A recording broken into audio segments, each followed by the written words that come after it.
On a previous podcast, the subject of breaching came up from a listener question. And both of my guests with me here today said, hey, that's a great topic for another podcast. That's today. Stick around.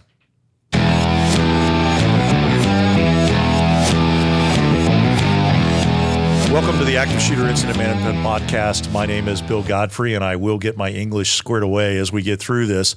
We're here again in the studio at the National Center for Integrated Emergency Response, and I've asked my two guests from the previous podcast to rejoin us. Terry Nichols, one of our instructors from the law enforcement side. Terry, welcome back. Hello, Bill. How are you? Very good, very good. And across the table from us, Joe Ferrara, one of our fire EMS instructors. Joe, appreciate you coming back in for this. All right, thank you. Great to be here. You guys will probably remember this because it was pretty recent. We had a listener question that came in, and as a part of that, it was a school scenario, and we were talking about breaching. And both of you made comments that that could be a whole podcast by itself, and we all kind of nodded and agreed. I actually got a couple of emails from listeners, specifically law enforcement side, that said, hey, can you expand on this a little bit? I'm concerned that I don't know what I don't know. I'm paraphrasing, but essentially that was it. So let's talk a little bit about some of the challenges of breaching and set that up and why it's important. And then let's talk about some ways to solve the problem. So Terry, from a law enforcement side, because law enforcement's going to be at the door that needs to be breached before fire and EMS is there. Why does it matter? Why does the tools and the training matter? Just kind of set that up. Why is it important? We're going to go into a structure. If there's a crisis, an active shooter event, we're going to go in there and we're going to need to get in. And many times the doors are locked, and we have to have the tools and, more importantly, the training to use those tools to get in. So it's a critical skill for law enforcement. And unfortunately, in our business, the people that you see that have those skills are your SWAT teams. And then maybe your narcotics units, the people that run warrants on a regular basis, but not your patrol officers, who are going to be the first ones responding to an active shooter event. They're the ones that need the skills. They're the ones that need the tools. And I think it's something that's seriously lacking in our profession. Now, I know we talked about this before, but if you had to just swag the number, what's the percentage of patrol officers that have had breaching training and have breaching equipment in their vehicles just across the country, if you had to swag it? Now, you tell me never do math in public, and you're asking me to do math in public. So thank you very much for that. But I would say 10% would be a probably overly generous, that would have some type of formal training. And I think as we get this conversation going, we'll talk about ways to increase that number. But I think very few of your true first responders out driving the patrol calls day in and day out that would be the first ones to respond to their school, to a business, to anywhere that they would need to get into quickly, to a barricade, have the proper tools and training to do it. So definitely the minority. I would absolutely agree, minority. Okay. So Joe, as career in the fire service, obviously breaching is a key component of what goes on. What are some of the things that jump out of your mind as the challenges for cops, specifically with needing to get through doors, that are things that we want to make sure we hit on and talk about today? Sure. Well, a couple things. I mean, Terry, it's interesting you say, less than 10%, and that's generous. And I can safely say everybody that's been through fire standards, it's 100%. So, I mean, the first question in my mind is law enforcement basic standards. Why aren't we covering breaching? That's number one. Number two, how easy is it for the agencies to get together? Because here's fire over here, and they've got this great toolbox. They've got the tools. They have the Halligan bars. They've got the flat-headed axes. They got the K-tools. They have the spreaders. They have all these things available to them that they train on regularly. What's it going to hurt to have law enforcement get together with fire and train on those things and say, here's the patrol sergeant that comes over to the firehouse and says to the fire captain, hey, you mind if next shift my shift guys come by and I see you got this great prop over here that looks like a steel door, and they've got this breaching prop. Why can't we get together as a community and first talk about the challenges that are going to be facing that law enforcement officer, and then what tools can they effectively bring? Because look, tools, when it comes to that, if it's in the compartment or in the trunk, it does nobody any good. I mean, I think most truckies out there or truck company operators would agree that one guy or gal has to have the irons. You got to bring the tools to the scene. And when you say the irons, Joe, what do you mean? The Halligan, the flat-headed axe, whatever tools you're going to need for breaching, they're not going to do any good when that contact team is standing at the door and there's an injured person laying on the ground, or worse yet, you know, there's an active threat with gunfire and they have to get through a door. What do we do if we don't have the tools? You brought up a great point. And I recently saw my old agency, actually, San Marcos, Texas Police Department and San Marcos, Texas Fire Department. They posted on social media recently. It was the squad, they were doing roll call training at the firehouse, and the shift, I think it was shift B from the San Marcos Fire Department, was training them on breaching. And this is something the leadership has pushed. So the fire chief, Les Stevens, and the police chief, Stan Stanridge, got together and made this a formal program that they do at that agency. So it's being done. I don't think it's being done across the board, across the nation, but what a it's free. It costs nothing. Are there specialized classes in breaching? Absolutely. You can go out and learn how to ballistic breach and do explosive breaching. You can do mechanical breaching. There's all kinds of classes out there. But at the end of the day, you can get with your fire and EMS partner, your fire partners that you should be working with anyway. We're talking about integration. You know, what a great opportunity to build relationships before a crisis happens. You know, we're working together and we're trained together, and you're showing me the tools that you have, what I may need in my car. There's lots of things to talk about here, but when you brought that up, it made me think of that San Marcos example in Texas where they're actually physically doing that and they have a model program. And I think I want to frame this out. Joe, tell me if you think I'm tracking here or a little bit off base. I kind of also want to set the expectations for the audience, both for law enforcement and fire EMS that are out there. 10 minutes. A law enforcement officer, patrol cop, spending 10 minutes with a couple of firefighters, telling them about some of the subtleties of the differences between a residential door and a commercial door, the difference between forcing a door that opens outward or opens inward, and how to know which is which to adjust the casements. 10 minutes of that kind of training and showing you basics with tools is going to get you through 80% of doors. You think I'm... Oh, wholeheartedly agree. Just introducing that topic. I mean, like we've already said, the average patrol officer has zero training in that unless they've gone to some specialty. So 10 minutes is better than 0 minutes. Spending that time in the firehouse, not only are we building relationships, you know, we always talk about integrated response. Let's start talking more about integrated training and integrated development of policy. And, you know, it's great that fire chief and that police chief have worked together on this. I would challenge every other chief officer in this country, get it together. That fire station, that fire department is right there in your community. There is no reason why this shouldn't be happening every day, because every patrol officer out there is going to face this same situation potentially. Why not have the tools? Why not have the training for it? And it's free in your community, as we've already said. It's right there for you. And we've mentioned over the years about, you know, okay, we can't afford to buy every officer a Halligan tool, a flat-headed axe, and so forth and so on. But at some point, fire agencies rotate those things out, I assume. You know, hey, make sure you get with the police department before you just throw them in the trash or donate them to somebody else. We need them in our patrol cars, which leads to a whole nother discussion about, do you have at the time of the crisis? You know, like you said, if you leave it on the truck or if you leave it in the trunk of the patrol car and you don't have it, you do not have time. Time is of the essence in saving lives, right? Mm-hmm. Stop the killing, stop the dying. We don't have time to run back out the car. Oh, I need to grab this. So it's part of that ongoing training. But to the fundamental conversation is like getting us working together. What a great opportunity to build those relationships. Get 10 minutes of training, like you said. I don't need to send my officers to an 8-hour training class or a 10-hour or a 2-day or 2-week breaching class. It'd be nice. We just know that's not realistic. So let's talk realistic. Spend 10 minutes. Take your roll call. your B shift roll call and do the roll call at the training house. Go to the firehouse and do whatever your normal briefing would be, and then roll out into the bay or wherever outside to the area, and let them show you 10 or 15 minutes or 30 minutes worth of breaching techniques. And Terry, don't forget to mention A shift and C shift, because everybody picks on B shift. My bad. Sorry about that. But yeah, okay. A shift and C shift. I'm sorry.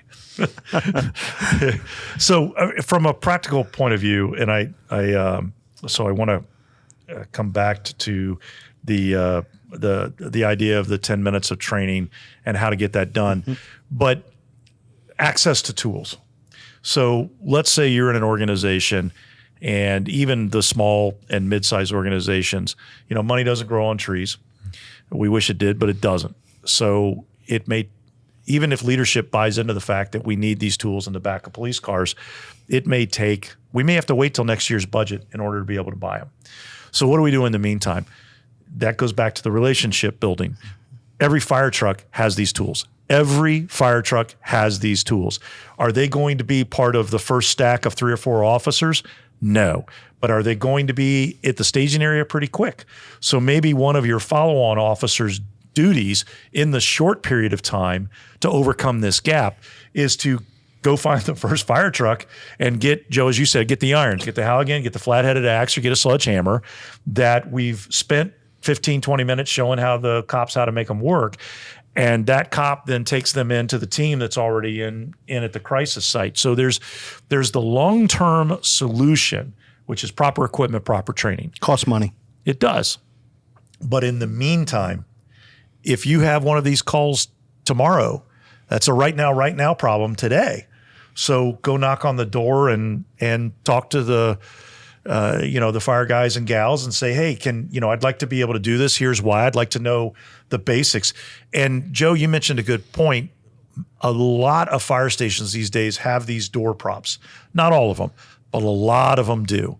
And generally most fire departments are going to have 1 or 2 of these door props somewhere in their organization. But we don't really need the door prop to show you how it works. We can show it to you on the doors in the fire station. Now, we're not going to break the doors in the fire station. Just be careful. Yeah. But there's ways to do that. Terry, from that perspective, there's a patrol cop, and maybe he's a rookie, maybe he's been in a job a couple of years, but he's concerned about this and he wants to know something. How does he go knock on the door to firehouse and open that dialogue without having to wait for permission on high from the puzzle palace that is headquarters? I think you just do it. We meet each other at traffic crashes. We meet each other on structure fires. At least I did in my organization, that I knew some of them, not all of them, but I knew them, all the B shift guys and gals. And just go, hey, I've got some questions. Can you show me some stuff? Please. And I know the fire services will be more than happy to do it. They're not going to say, no, go away, cop. It's just not going to happen. At the same time, we talked about building those relationships and saying, hey, right now we don't have anything in our cars. So what we're kind of internally planning, hopefully within the organization, is just what you just said. We're going to have a cop at staging immediately, and their sole mission is when first apparatus that pulls up, we're going to be borrowing some tools. So just get ready knowing that's what our ask is going to be. So you don't have to climb up your ladder asking, hey, can we give the cops these tools? This is our pre-plan. Talking about pre-planning in the fire service. This is our pre-plan. I'm going to have an officer at staging, and their sole mission is to grab tools and move forward. Joe, from your perspective, you spent like me, you spent your career in the fire service and rose to the top ranks as a fire chief. What would be your words of encouragement for a street cop that is concerned about this but doesn't really know how to make the approach to the fire guys and gals? Well, I think, first of all, there's probably a lot of relationships already in place, as Terry has already said. So it's not a big deal. I think you can safely say there's a lot of law enforcement officers that have probably already shared a meal at the firehouse, at the very least. For those that haven't, look, it just takes a trip over to the firehouse and a knock on the door and walk in and say, hey, guys, I know we were on that call earlier, but I was just thinking, I don't know a lot about breaching. And I know you guys know how to open doors and break stuff down. And, fire, we're good at that. So would you mind showing me some of the equipment and let's go over it? I mean, it doesn't take much. This is a boots on the ground conversation that should be occurring in every jurisdiction, in every firehouse in this country. There's two leadership things I'd like to bring up here, because it's a great segue into this conversation about, one, it takes humility. It takes an officer having the humility to recognize, one, that gap within themselves, and then it takes courage. It takes the courage to go knock on that firehouse door and ask for help. Bring food. That always helps. Bagels. Bagels, no, please. donuts. Not donuts. No, not donuts, Not bagels. donuts. But humility. It's a cultural difference. Humility on the officer's side, that I don't know what I don't know, and I'm okay with asking for help. And then having the courage to actually go do that. Those two leadership traits, I think, we need more of in all the world. And I think the same is true on the fire and EMS side. So I'm going to talk about breaching, but I'm also going to bring this around. On the fire EMS side, we assume that we know about operating in a tactical environment, but we don't. If you haven't had formal RTF training in your organization, but you're thinking this is how it's going to go down, go talk to the cops that work your zone and say, hey, can you stop by and spend 10 minutes with me and give me the basics of what to do and what not to do about operating in a tactical environment. So just like you said, be humble about it, because there are gaps that we don't know. And on the breaching side of things from the fire department, we know this is a gap. You know it's a gap. And you're going to know whether or not the cops in your jurisdiction have gone through breaching training and have tools in their car. Most of them probably don't. Make the offer. Don't make them ask. Make the offer, whether it's to a street cop or to the patrol sergeant or to the lieutenant or one training officer to another training officer. Make the offer. Don't make them come ask. Yeah, good point. One thing I think I want to circle back to, just the fundamentals of breaching, I think is worthy of just mentioning one more time, is like, you know, for cops, we love to break things. I know fire service love to break things. But, you know, you're going to this in progress active shooter call and you come up on a closed door, and first thing we want to do is try to break it down. How about try the door first? How about the handle? Because it may be unlocked. It'd be a novel concept, but a lot of them are unlocked. If not, you potentially have a key. If it's a school or something like that, not a typical business, you may not, but a key. Then you start thinking about your forcible entry tools. But don't forget, try the handle first and try to get in. You know, that's always rule number one. You know, it's funny. We needed to tangent over to keys, and that was a perfect segue to doing that, because there's a lot to talk about there. There's one thing to have the key ring, and schools, you know, we've all seen them. The janitors key ring. Literally have a ring of keys, and they know where every key was. It's interesting. There was a quick study that was done. I say quick study, so it wasn't a real formalized thing, but there was an evaluation done of a handful of janitors that knew every key on their belt. And they put them in a stressful situation in an active shooter training scenario, and then asked them to open doors. And their hands were shaking so bad that they could not get the right key selected from the key ring and in the lock. So when you think about, and the reason I'm going there is the keys generally aren't marked.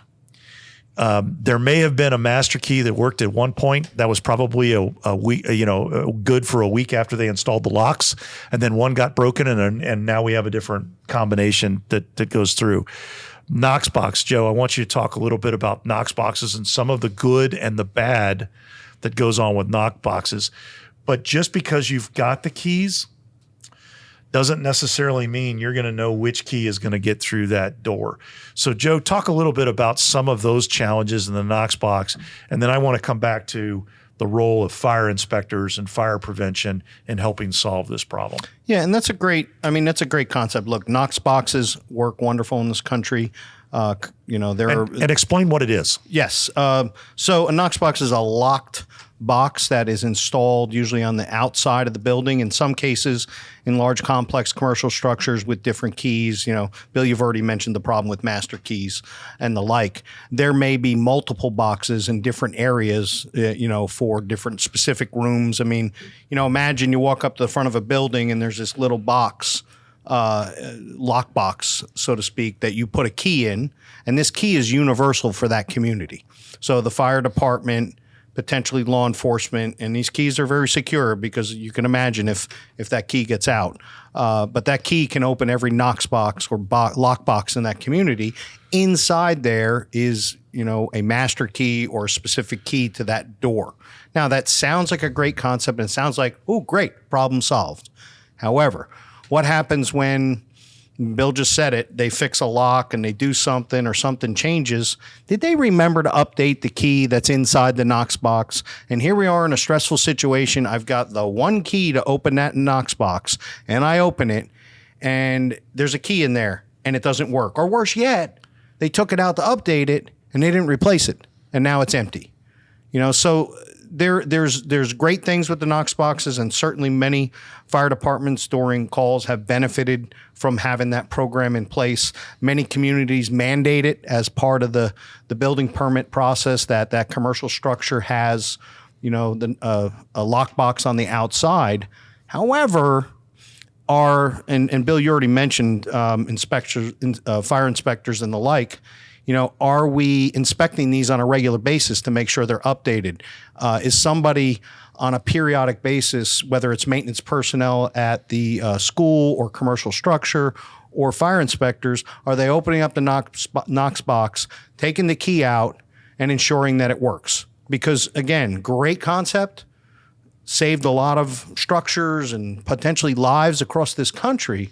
However, the downside is it may not have the right key or the key at all in there. And it may be the key to the front door. Yeah, but it may not be the key to the classroom. It's not the key to the classroom. Yes. It'll get me in the front door, but it won't get me in the classroom 123 down the hallway. Yep. So I think our law enforcement brothers and sisters could use some training on that as well. At least from my experience, some they'll know what it is, the functionality of it, the potential problems with it. They'll probably look back and go, "Yeah, I didn't think about that." Yeah. So that's another opportunity. Always looking for opportunities for that integration to work together and be on the same page before a crisis happens. I think that is just absolutely key before a crisis happens. And this is where I want to come back to fire inspectors and fire marshals and their role in not just fire prevention, but in the prevention of fatalities. Every school, the fire inspectors and fire marshals are in every school in this country. Public, private, daycares, they're in every single one of them. Now, there's the regulatory side. Maybe you're in a community that doesn't require KnoxBoxes. Maybe you're in a community that does. Have they met the standard? There's the regulatory side of this.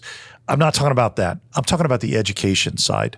When you're in the school, is talking to the school administrators and saying, listen, we've got these issues to address. You got the exit block, whatever, blah, blah, blah, for the typical inspection. I want to talk to you a little bit about keys and access. In a crisis, whether it's a fire crisis or a law enforcement crisis, like an active shooter response, our responders need maps. Those maps need to be simplified.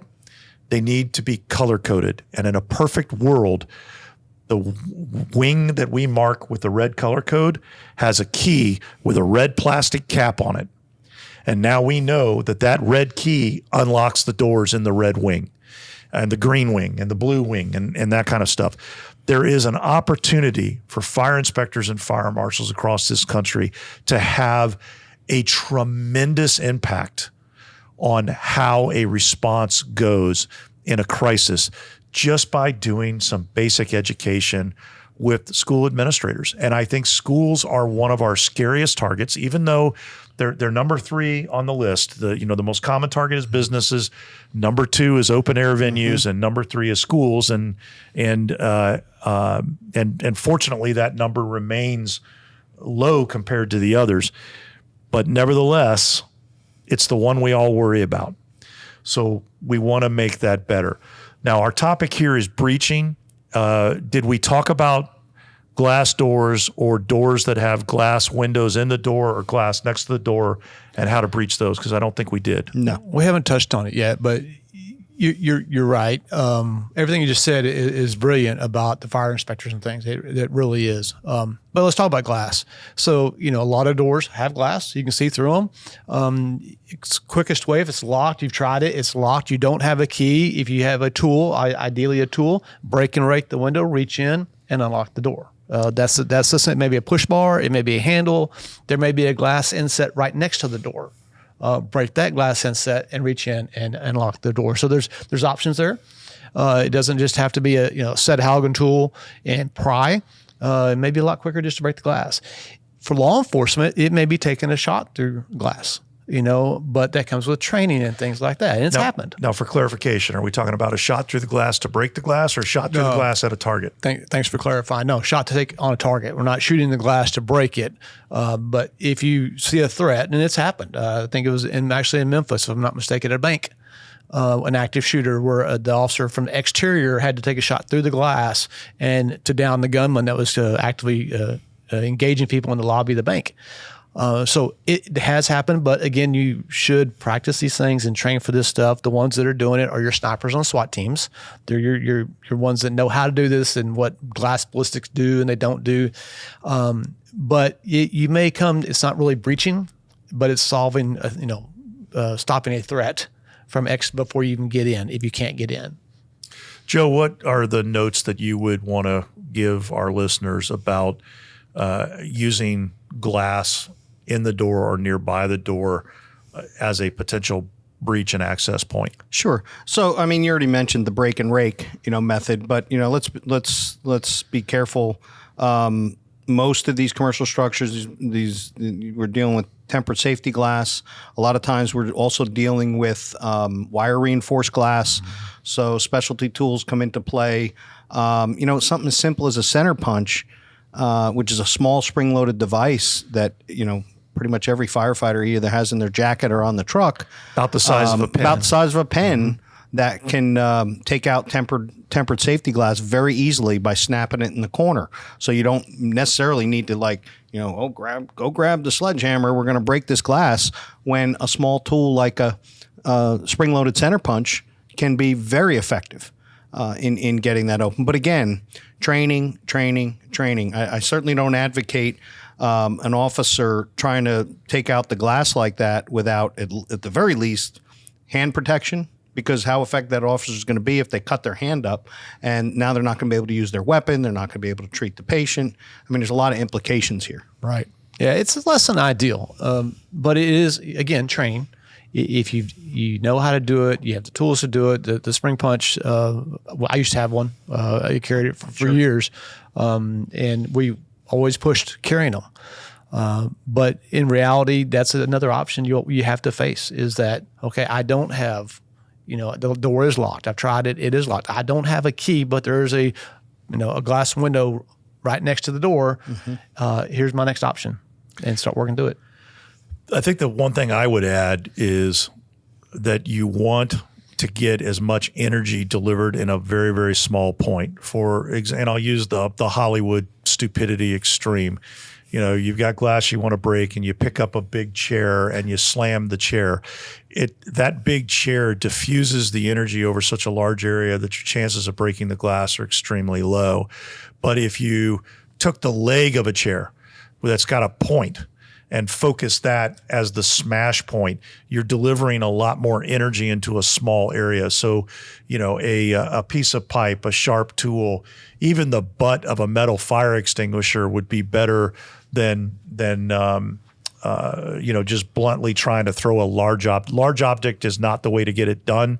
You want something that's got a point on it, or at least a small area, so that when you hit it, you're hitting it with a fair amount of energy delivered to the glass that'll crack it. And the only thing I would add to that, Bill, is not to get all physics geeky here or anything like that. But, boy, Terry, buckle in. Here we go. I'm putting the seatbelt on. But look, when you look at a plate of glass or a pane of glass, and you talked about focusing the energy on a small area, think about that small area, okay? And think about, if that small area is in the middle of the pane of glass, most glass and some glass at room temperature is still technically a liquid, so there's going to be a lot of flexing, and it's not going to break.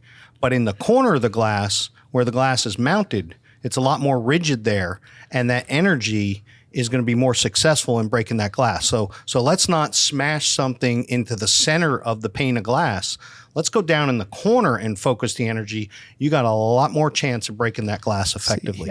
I'm hearing this, and I've been through breaching classes, taught breaching classes, shotgun breaching and everything else, but there's still opportunities here that I'm hearing for that training, that roll call training, getting the police to go over to the firehouse and just talk about glass. Yeah, why not? I mean, simply talking about glass. I can't tell you how many videos you see out there of officers taking their ass baton trying to break out a window of a car.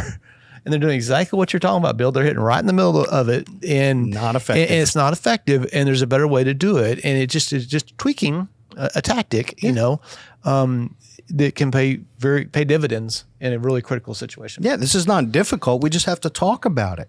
We just have to talk through it and say, okay, you thought it was going to work this way, but here's how it really works. Try this. Hey, problem solved. Little bit of planning, little bit of training goes a long, long way. And again, if you can do the formal training, there's classes out there. If you can do that, outstanding. If you're in a financial agency's in a financial position to be able to do that, we can go. Please do it. But if not, I think we've laid out a great case of how you can do it, and working together and integrating and breaking bread with your brothers and sisters in another service. And I think the thing that I want to leave the listeners with is for law enforcement, for fire, for EMS, this is not a problem that you got to wait for the puzzle palace to solve. Right. You do not have to wait for headquarters and leadership to solve this. You can solve this one with a relationship and a friendly conversation, and bringing donuts to the cops or bagels to the firefighters, and This is boots on the ground. It is. They can fix it. It is. Well, gentlemen, thank you for coming in and talking about this topic. I think we've given people a lot of ideas on how to do that. I really appreciate you coming back in to follow up on it. And again, thank you to our producer, Carla Torres, as always, for making us look great. Please like and subscribe to the podcast and share it with the people you work with. Until next time, stay safe.